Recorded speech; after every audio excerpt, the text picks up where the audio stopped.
Buenas tardes, bienvenidos a otro de nuestros programas.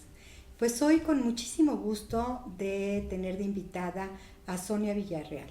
Ella es licenciada en psicología, es colaboradora de Mundo Montessori y además tiene más de 30 años de experiencia en la rama educativa. Bienvenida y muchas gracias por estar con nosotros. Gracias, Sonia. al contrario, el gusto es mío. Sí, pues con este gusto y placer de tener a alguien, y me faltó comentarles también que es guía Montessori. Y entonces lo que nos reúne ahora para platicar con ustedes es algo que me han pedido mucho personas que nos están siguiendo en nuestro canal, que es la diferencia entre imaginación y fantasía. Porque, bueno, los niños están rodeados de muchas cosas fantasiosas y bueno, hay muchos papás que traen la duda de qué hacer en relación con sus hijos, con la imaginación y la fantasía. Si la fantasía los lleva a la creatividad, si la fantasía los lleva a desarrollar más su inteligencia. Y entonces, bueno, nosotras pues, que somos guías Montessori y que la doctora Montessori dejó con toda claridad esta diferencia entre la realidad y la fantasía, quise invitar a Sonia para que nos platique un poquito de esta diferencia, que no mucha gente sabe cuál es la diferencia entre imaginación, fantasía y realidad. Y me gustaría primero, Sonia, que abarcáramos estos tres términos para que la gente tenga claro qué es primero realidad, qué hacemos en relación con la realidad y cómo nuestro cerebro se acerca a esta realidad. ¿Qué nos puedes decir de esta parte? Claro, creo que de entrada yo diría que es muy importante conocer la diferencia. Ajá. La realidad tiene que ver con este contacto con nuestros propios sentidos. Todos nuestros sentidos nos permiten entrar en contacto con esta realidad. Van entrando a través de nuestra vista, del olfato, el gusto, del tacto, y de alguna manera se va construyendo ese contacto que tiene nuestro cerebro hacia la realidad. Y es una construcción, es un vínculo entre lo que está afuera y lo que está adentro. De alguna manera se va construyendo y vamos teniendo como esa facilidad de ir descubriendo o de ir interpretando lo que estamos sintiendo a través de nuestro cerebro. Uh-huh. Esto de alguna manera es muy importante porque entre más contacto con la realidad y en cuanto más ocupemos estos sentidos de una manera natural, mucho mejor tenemos esta parte de poder responder hacia el medio, de poder construirnos a través de estas sensaciones y a través de estas experiencias. Y es el movimiento quien nos permite estar también en contacto con esta realidad. O sea, no nada más es una sensación estática, es una relación entre movimiento y sensaciones con una realidad. Y esta es básica para otras cosas que vamos a ver más adelante, pero esa sería la realidad, el contacto. Oye, Sonia, y entonces el medio ambiente juega un papel súper importante y para construir esta realidad, o sea, porque si es a través de los sentidos, entonces el niño tiene que estar expuesto a un ambiente rico en experiencias para que se pueda construir de una manera más grande, ¿no? Porque todo esto va al cerebro y son señales que estamos mandando al cerebro. Y tú estás hablando de las primeras etapas, sí. Esto se construye durante el resto de la vida, el contacto con la realidad a través de las experiencias del medio ambiente y nuestros sentidos. ¿Esto permanece o solamente es en la infancia? Pues en realidad es siempre, pero básicamente en los primeros 6 años de vida esto es básico, es muy importante tener este contacto. Aunque permanece, nosotros siempre estamos en contacto con esta realidad y nuestros sentidos siempre están funcionando. Sin embargo, esto que dices es bien importante porque en el caso de Montessori, lo voy a mencionar porque para nosotros es muy importante que el ambiente esté preparado para que el niño pueda tener ese contacto con la realidad lo más digerido y lo más puro posible. Uh-huh. Y también como para los papás es bien importante saber que el contacto con la realidad, en su realidad, es decir, que en su casa, cuando ellos salen, cuando ellos tienen este contacto, entre más, más preparados estemos, entre más les permitamos tocar, sentir, escuchar, moverse, pues más rico se va volviendo, más constructivo, digamos, lo puede hacer. Y hoy por hoy está siendo un problema esta situación, por muchas razones. Una de las razones básicamente es porque, sobre todo en las ciudades, con papás que tienen que estar trabajando todo el tiempo, con esto de la pandemia que de alguna manera nos mantuvo mucho tiempo cerrados, y con el contacto de los medios de comunicación y de la televisión, no ha permitido o ha evitado que los niños, sobre todo los más pequeñitos, no puedan tener este contacto que es tan importante para irse construyendo de manera sana. Cuando los niños no tienen esta relación sana con el medio ambiente, comienzan a tener dificultades de alguna manera o problemas para reconocer la realidad de la no realidad, que eso es lo que en un momento dado vamos a platicar un poquito más adelante, de lo que no es la realidad, a dónde nos puede llevar el no contacto tan vital que es para los niños esto, ¿no? Y entonces estamos hablando de que esta es una necesidad humana. Totalmente. El contacto con el medio ambiente va a generar la realidad. Uh-huh. Y hay muchas propuestas y muchos psicólogos y muchas tendencias que hablan de que no existe una realidad, uh-huh, y de que cada ser humano tiene la realidad según su propia percepción. ¿Tú qué opinas sobre esto? Yo creo que hasta cierto punto es cierto que cada quien percibimos diferente, lo vivimos diferente, tiene que ver con nuestras propias experiencias, incluso hasta como físicamente o fisiológicamente también percibimos diferente. Sin embargo, la realidad como está funcionando afuera es percibida por el ser humano y tiene que ser lo más natural posible. No quiere decir que todos percibamos igual, sin embargo, sí tenemos que tener ese contacto con lo que está allá afuera.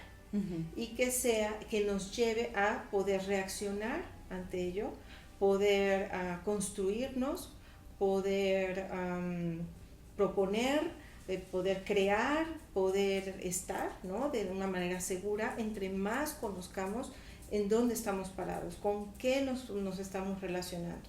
Uh-huh. Y no necesariamente todos tenemos que percibir igual, sin embargo sí tenemos que estar en contacto con eso que nos rodea. Uh-huh. ¿No? Eso es lo que yo creo que... Y la cultura, me imagino que también las creencias, sí, individuales y la cultura, lo que entiendo es que el niño está en contacto con el medio ambiente a través de los sentidos y entonces va a codificar esta experiencia, la va a llevar a ser una codificación, pero en esta codificación no todo mundo puede distinguir esta textura de la misma manera. En cuanto a la percepción, como bien dices, hay una sensación diferente en cada persona porque ya tienes también una experiencia previa que tiene que ver con tu cultura y que tiene que ver también con tus creencias o con las creencias que te han impuesto, que hacen que esta codificación de lo que tú estás absorbiendo del medio ambiente para cada persona sea distinto. Claro. Y eso nos hace únicos e irrepetibles. O sea, que la experiencia que nosotros vamos a tomar la codificamos de una manera distinta y hacemos nuestra propia interpretación de la experiencia. Así es, así es. Los adultos tienen en esto una parte muy importante, ¿no? ¿Qué mensajes también estamos dando a través de esta realidad que está alrededor del niño? Y es ahí en donde se están mandando mensajes de todo tipo para ir codificando y para entender el mundo, para saber dónde estoy parado con respecto a mi realidad, ¿no? Así es. Y pongo un ejemplo nada más, aprovechando que tengo aquí este cuarzo, ¿no? Y entonces, para cualquier persona, a lo mejor verlo, es muy diferente verlo desde acá que verlo desde acá. Y para cada persona, si tocas esta parte y tocas esta parte, te va a llevar a una codificación diferente. Esta codificación, el objeto es exactamente el mismo para todos, pero la codificación que hacemos, y probablemente alguien toque esto y diga, oh, no está muy grato, y a lo mejor alguien toca esto y dice, ay, qué rico estas arrugas que tiene el cuarzo de este lado. O sea, ¿qué es lo que la sensación puede ser la misma, pero la codificación de grato o no grato, bonito o feo, agradable o desagradable, esa codificación la hace la experiencia personal que vamos juntando, introyectando en el transcurso de la vida. Y esto lo comentamos por la importancia que tiene que ver cómo transmitimos nuestra experiencia de la realidad a los niños, y entonces les damos la oportunidad de abrirse a las experiencias, a sentir la realidad sin tanto juicio, o siempre muy limitado de no, porque hace frío, no toques porque te ensucias, esto pues no se siente rico, ¿no? Y entonces vamos limitando todo el tiempo la experiencia de la realidad. Entonces tú lo que nos estás diciendo es que mientras más experiencias, mientras más oportunidades tenga un bebé desde que nace, más va a poder tener esta base sólida para después entrar a la otra parte. Que más fortaleza para la siguiente etapa. Y entonces ya espero que haya quedado clarísimo la realidad, no sé si tengas algo más sobre la realidad, pero entonces nos vamos a hacer la diferencia entonces con la fantasía. Entonces, ¿cuál sería la diferencia entre realidad y fantasía? La fantasía es toda creencia o pensamiento o cualquier situación que no tenga ninguna base en la realidad. Puede ser impuesta o bien nosotros haberla creado, pero no tiene contacto con la realidad. Y ahí está la gran diferencia, ¿no? En Montessori siempre tenemos como esa claridad con respecto a lo importante de lo que es entre imaginación y fantasía, ¿no? ¿Por qué? Porque la fantasía no tiene nada que ver con nuestra propia realidad. Y el estar en contacto, o no en contacto, sino ir creando fantasías, puede generar desviaciones en los niños, lo que María Montessori hablaba de desviaciones. ¿Y qué pasa cuando un niño vive inmerso en la fantasía?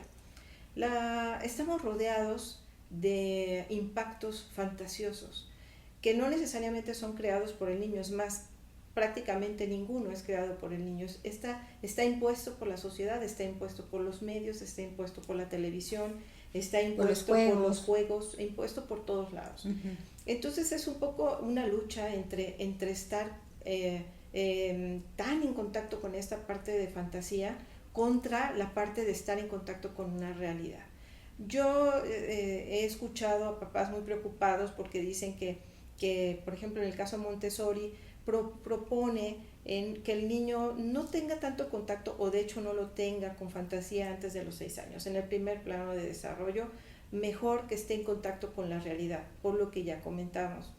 Después de los 6 años, se puede empezar a tener contacto con la fantasía bien calculada, bien cuidada, bien analizada.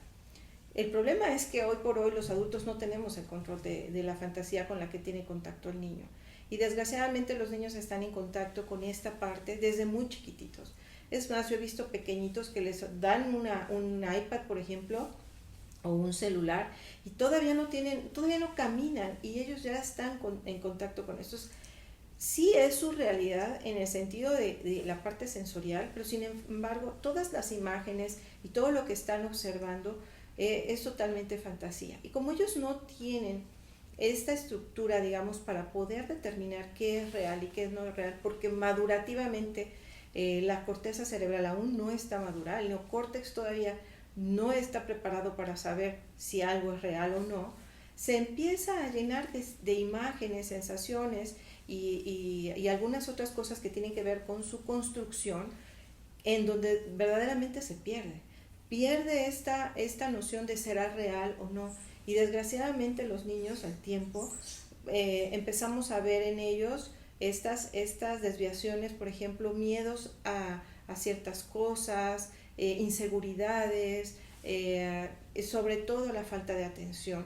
Lo vemos, yo creo que todas las personas que nos dedicamos a la educación podríamos dar información a los científicos, porque finalmente creo que los científicos aún les está, todavía no tienen muy claro cómo es que se forma la mente o el cerebro, cómo funciona. Sin embargo, como educadores nos damos muy bien cuenta cuando un niño está inmerso en la fantasía, porque no puede concentrarse, porque no puede tener atención. Ahí nosotros podemos darnos cuenta que el niño está viviendo en otro plano, en el plano de la fantasía. Y le cuesta mucho trabajo llegar y conectarse con el trabajo, concentrarse, descubrir, sentir, está en la fantasía. Entonces, creo que es muy importante darnos cuenta que la fantasía en el primer plano de 0 a 6 años es más que ayudar, obstaculiza el desarrollo. Totalmente. Porque tú lo estás diciendo con toda claridad, los niños no logran distinguir lo que es real y lo que no es real antes de los 6 años. Sí. Y está lleno el comercio y las cosas para los niños, se vende todo lo que tiene que ver con fantasía, pensando que a los niños les encanta y pensando que así los vas a entretener y que estás haciendo algo bueno.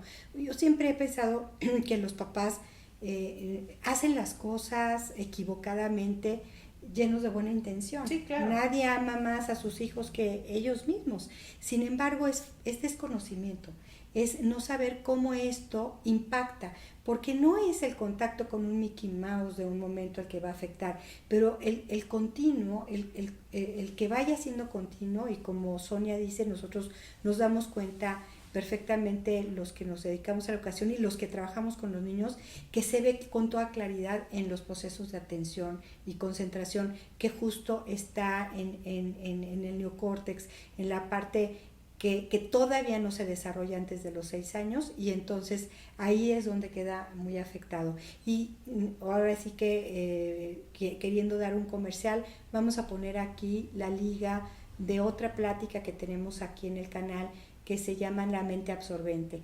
En esta plática ustedes van a poder completar de que antes de los 6 años tiene la mente del niño, María Montessori le llamaba la mente absorbente porque son como esponjitas y van a absorber su medio ambiente de todo lo que le pongamos, lo bueno y lo malo, pero no tienen la capacidad de distinguir la realidad de la fantasía. Lo meten en el mismo lugar, en el mismo saco, y efectivamente, como dice Sonia, ahí empiezan a tener mucha inseguridad o mucho miedo porque ellos no saben que realmente las cosas no vuelan, que los perros no hablan, que los animales no hacen determinadas cosas. Ellos lo meten a la realidad y piensan que efectivamente todo eso está sucediendo en el mundo y que eso les puede pasar. Así es, y la realidad es que poco a poco ellos van encontrando que esto no es así, pero hay que darles este espacio.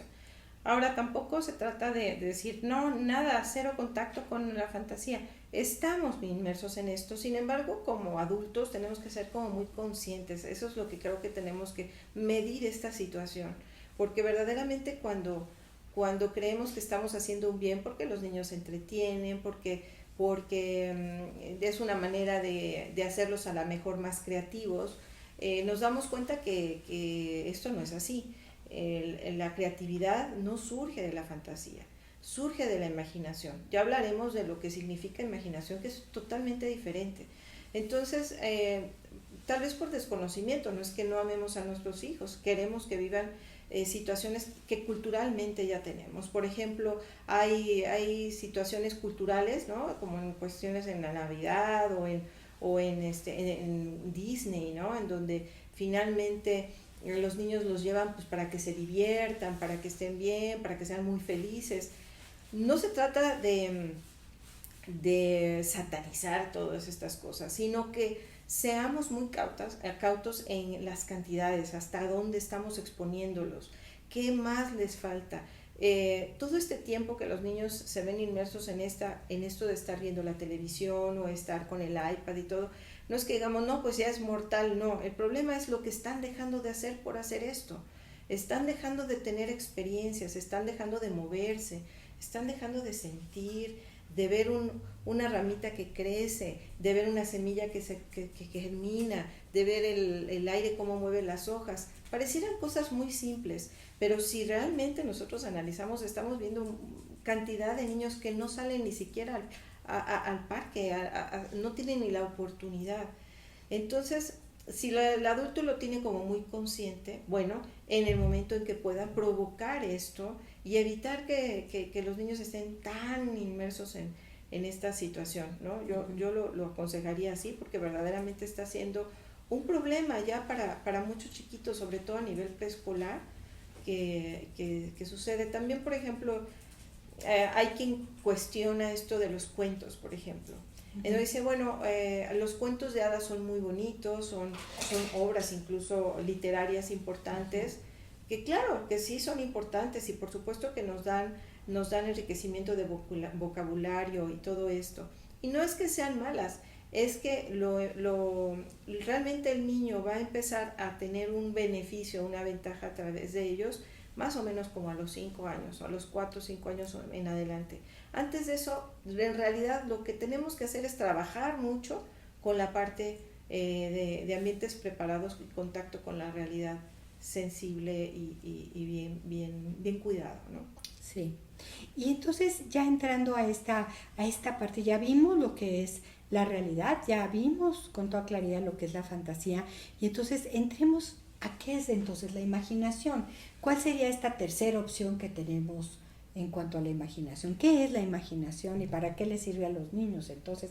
¿O cómo está vinculada la imaginación a la realidad o a la fantasía? Sí. Porque ahí también hay mucha confusión. Sí, y aquí creo que es muy importante aclarar lo que es la imaginación, que tiene que ver con el poder que tiene nuestra mente de crear algo que no existe o de pensar en algo que no existe, pero en base a la realidad.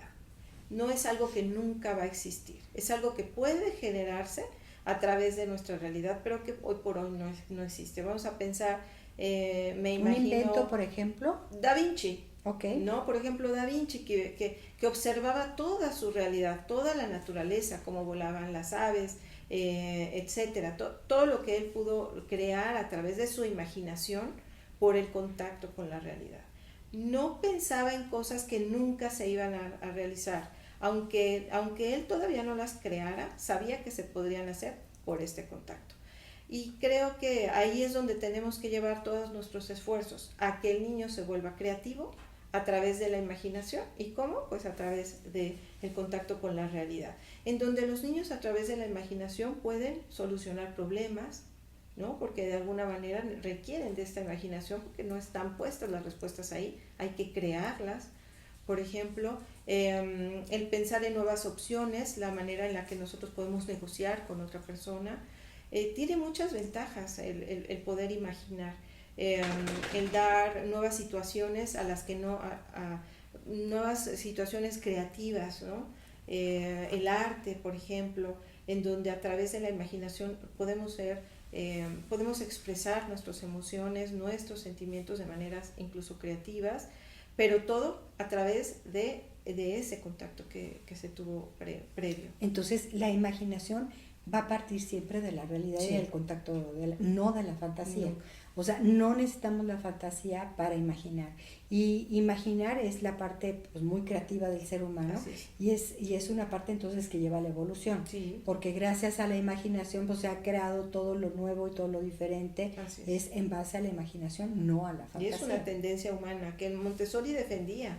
Ella decía es que es importantísima la imaginación. Que los niños imaginen. Pero nosotros hemos confundido imaginación con fantasía. Entonces muchos papás creen, o de alguna manera, en algún momento yo incluso con mis hijas, pensaba que el poderlas poner en contacto con esa fantasía iba a generar mayor creatividad, o que vivieran en un estado como de felicidad constante, ¿no? Por aquello que te venden de que es un mundo imaginario bien bonito, ¿no? En donde hay héroes y hay villanos y hay hadas y hay príncipes y hay todo esto, en donde se generan algunas expectativas, pero que finalmente no nos llevan a la creatividad, nos pudieran llevar a otro tipo de cosas, sobre todo ya un poquito más grandes, que tienen que ver con un análisis un poco más, digamos, psicoanalítico, ¿no? Pero ese es otro camino, digamos, que se puede utilizar incluso como un elemento importante en la psicoterapia, pero ya se utiliza como un elemento diferente y a cierta edad. Entonces, ya estamos pasando ya del primer plano, después de los 6 años. Entonces, antes de los 6 años, lo importante es la realidad y la imaginación. Ellos van a tener mucha oportunidad de imaginar y crear, ¿no? Y ser sumamente creativos. Y cosas donde el niño se acerca a la fantasía, como los cuentos de hadas, es después de los 6 años, que ya puede 5 o 6 años, 5 o 6 años, uh-huh. Ya puede distinguir entre la realidad y la fantasía, ya sabe que una hada no existe, uh-huh. ¿no? Que un príncipe no. Y esto que tiene que ver con los cuentos de hadas, ¿qué es el juego simbólico? Okay. O para qué le sirve, para qué nos sirve este tipo de juegos? El juego simbólico eso sí es algo como muy natural del ser humano. Es a través del juego donde nosotros también podemos recrear nuestra realidad. Los pequeñitos tienen un juego simbólico se ha analizado desde los 18 meses, es decir, desde muy chiquititos. Es utilizar elementos que tiene en contacto, ¿no? Que tiene para utilizar, y los utiliza de una manera diferente. Es decir, por ejemplo, aquel niño que se sube a una caja y es un coche, o toma un bloque de madera y es el celular. El teléfono, o es un palito y se vuelve un avión. Esto no es fantasía, esto es juego simbólico, y de alguna manera el niño lo hace de manera natural. Mientras no estemos interviniendo, ¿no? Recreando o imponiendo al niño esta parte fantasiosa, él de manera natural va a recrearlo. ¿Y por qué lo recrea? Porque finalmente le da significado, le ayuda a entender mejor su medio, le da habilidades que no tenía, y se explica también de alguna manera. Hasta puede, a través del juego simbólico, hay terapeutas que así lo usan, sobre todo para los pequeñitos, en donde terapéuticamente utilizan ese juego para que el niño pueda expresar sin sentirse vulnerable, ¿no? Entonces el juego simbólico tiene que ver con esta etapa en donde estábamos hablando de lo que toca, siente, y cómo su cerebro poco a poco empieza a darle significado a los objetos que están teniendo, pero también está dándole un poco oportunidad a su propia imaginación y a crear a través de las cosas que no existen. Entonces va muy pegado también juego simbólico con la imaginación. Uh-huh. ¿No? Uh-huh. Ok, y esto le ayuda al niño a sacar, a desahogar, a acomodar experiencias que no está pudiendo acomodar, uh-huh. Y entonces el juego, a través del juego simbólico, lo puede acomodar, y por eso los terapeutas lo utilizan. Es sano, digamos, ¿no? Uh-huh. Es sano para poderlo. Yo ahorita me vino a la mente recordar a un niño que traía una capa y de un superhéroe, y a la hora de estar en jugando simbólicamente, la capa le servía de un velo, y abajo de la capa él estaba jugando una situación de abuso. Uh-huh. Entonces utilizó la capa del superhéroe para poder él hacer taparse, ¿no? Uh-huh. Y poder sacar y expresar algo que le estaba doliendo y le estaba incomodando. Así es. Entonces los niños, de una manera normal y natural, lo van a hacer, y a veces ni cuenta nos damos. Claro. Pero todos estos elementos que ellos van a ir adquiriendo de la realidad, uh-huh. Los van a utilizar para que parecerían fantasiosos, porque un bloque se convierte en un teléfono, uh-huh. Pero no es fantasía. Uh-huh. Exactamente, y ahí es donde podemos caer en la confusión. Exactamente. Sin embargo, sí podemos ver niños que viven en la fantasía a través de un juego que pareciera simbólico, pero todo el tiempo está fantaseando con personajes ficticios, personajes de juegos de estos de video.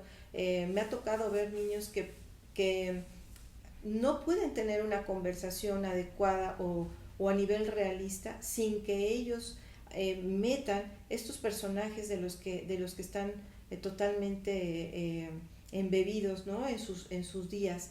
Y sí es preocupante, porque verdaderamente les cuesta mucho trabajo poder captar la realidad y ponerse en contacto con su propia realidad, sus propias emociones, sus propias vivencias. Viven a través es como si no quisieras estar en contacto contigo, porque la fantasía es mucho más, te saca de tu realidad.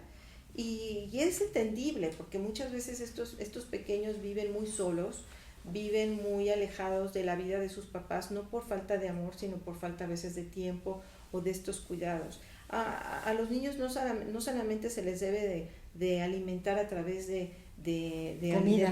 De comida o de compañía necesariamente, sino se le tienen que brindar todos los elementos, ¿no? Para que también su mente y su psique esté sana. Y de alguna manera los papás creen, bueno, pues que se entretenga, para que esté contento, para que se pueda entretener, porque hoy por hoy estoy ocupado o estoy ocupada, necesito trabajar. Y entonces este contacto completo en un niño que se siente solo, más allá de decir me siento solo, estoy triste, estoy enojado, utilizo esa fantasía para de alguna manera mimetizar o sacar toda esta parte. Pero cuando eso ya se vuelve recurrente, cuando el niño ha encontrado que esa es una forma de no contactar con sus emociones, verdaderamente se vuelve un problema a nivel emocional, y a través del tiempo es bien difícil sacarlo de ahí. Porque finalmente lo estamos sacando de la realidad a otra cuestión que no existe, y uno de los objetivos de cualquier educación es que los niños puedan adaptarse a la vida como es, y la vida que les tocó también. Entonces lo tenemos que ayudar a adaptarse y no a fugarse. Es como si tuviera una fuga. Así es. Y se va neurotizando. Y ahorita estaba yo recordando hace seguramente más de 10, 15 años, no sé cuántos, pero empezó a haber un juego de adultos muy de moda que se llama Segunda Vida, ¿no? Y entonces en este juego las personas empezaron a tener otra vida. Y entonces empezaban a poder trabajar en ese juego, ganar dinero en ese juego, y entonces podías escoger si querías ser hombre o querías ser mujer, o otra cosa. Podías escoger a qué dedicarte. Entonces yo siempre quise ser escultor. Bueno, pues en el juego podía ser, al fin que no necesitaba esculpir.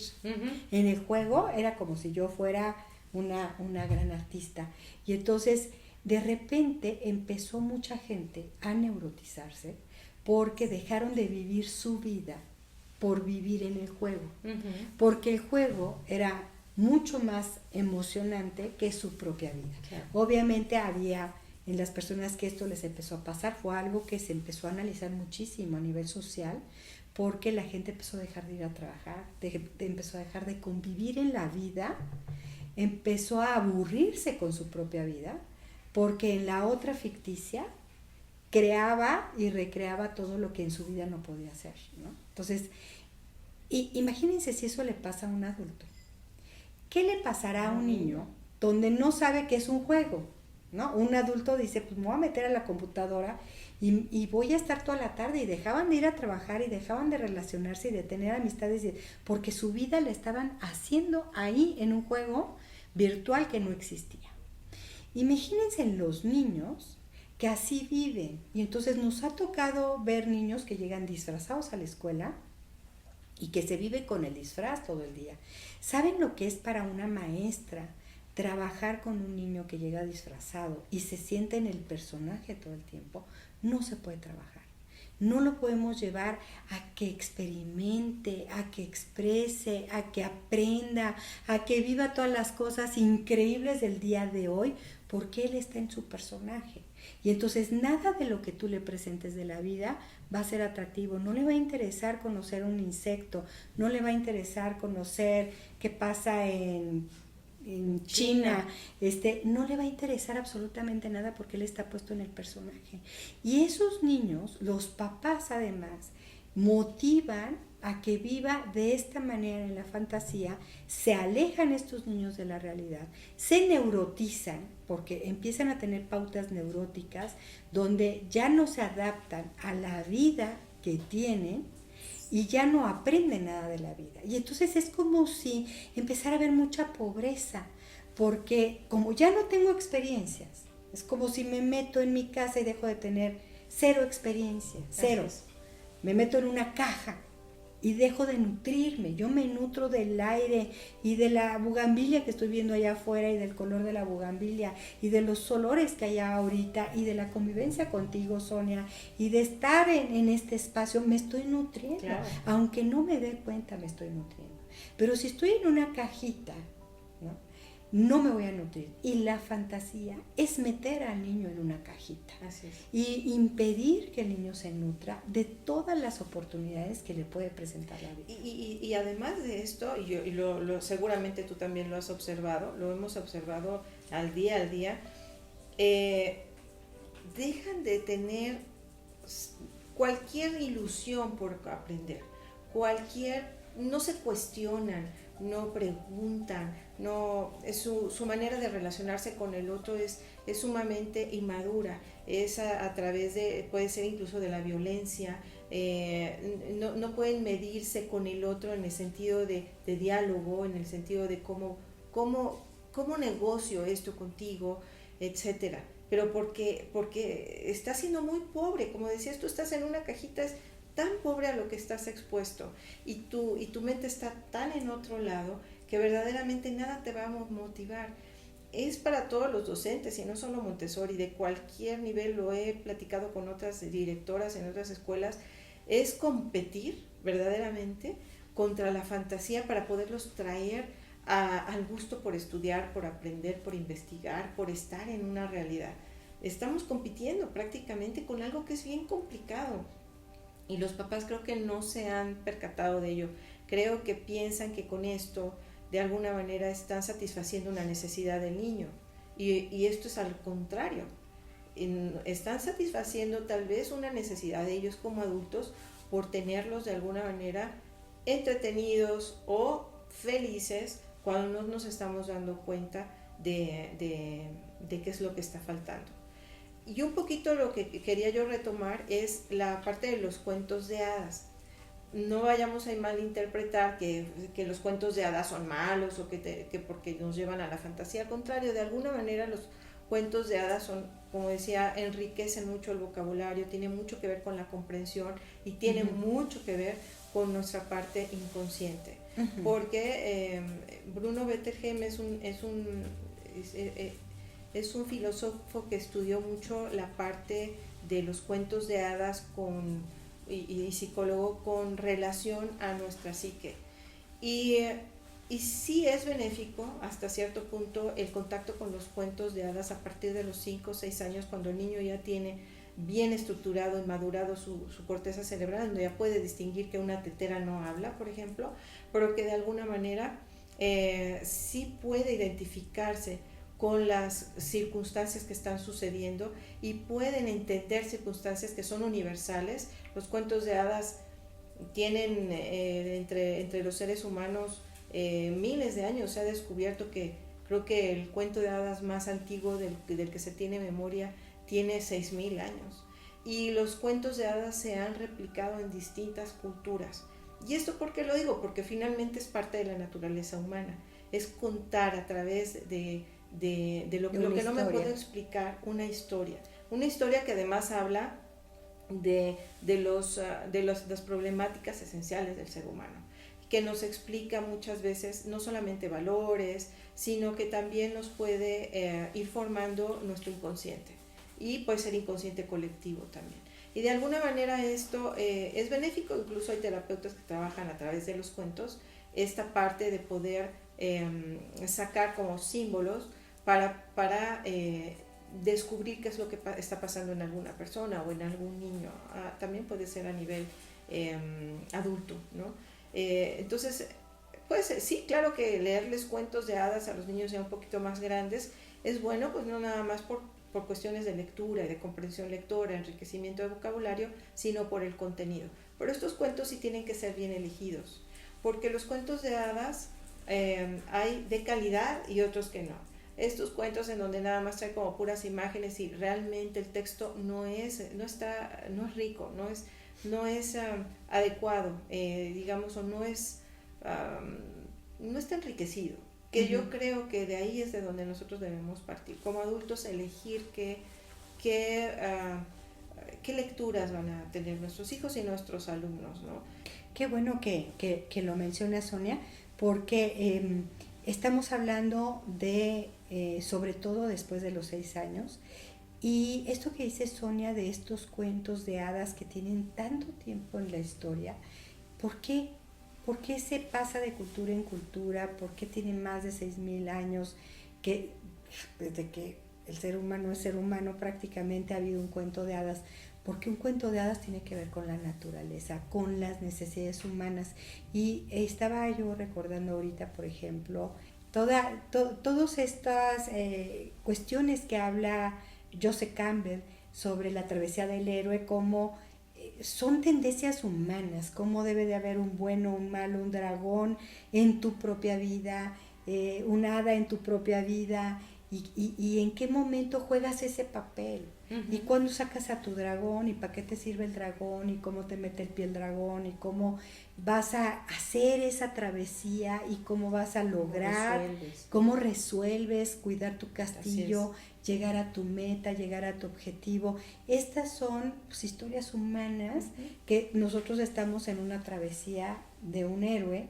Nuestra vida es una travesía y todos esos personajes nos los estamos topando en la vida. Entonces, claro que son importantísimos, claro que están inmersos en la vida de todas las personas, pero cuando el niño puede verlo desde ese punto de vista y lo puede emparejar con su propia vida, pues lo va a utilizar. Sí, se vuelve una riqueza. Se vuelve algo para experimentarlo, para expresarlo, y se vuelve algo que le va a sumar. Exacto. Pero cuando esto está inmerso en esta parte y no tiene contacto con la realidad, es cuando esto puede ser un obstáculo en su desarrollo, en su crecimiento. Esa es como la gran diferencia.